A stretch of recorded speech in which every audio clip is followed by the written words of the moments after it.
This is going to be a video tutorial on how to access the hidden experimental settings, also known as flags, in the Arc web browser. I will be using a desktop PC for this. Let me jump over to my browser here.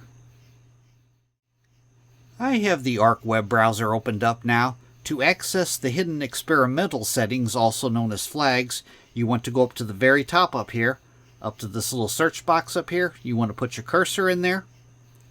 And then in this little dialog box that opens up here, you want to erase whatever's in here, and you want to type arc : // flags // Then you will hit enter.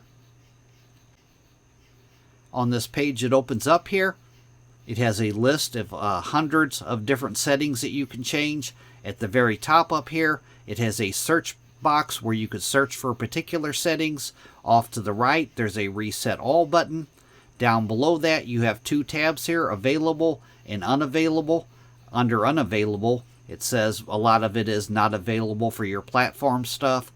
But on the available tab, you could scroll down through here. Like I said, there's probably hundreds of settings that you can change depending on what you're looking to do. Any of them that you find that you want to change, there's a button off to the right side of it. If you click that drop down button, I can enable this, I could disable this. Say that I wanted to enable this setting, I would click on enable. Then down off to the lower right hand corner, you would have to click on relaunch. That is how to access the hidden experimental settings in the Arc web browser. Thanks for watching.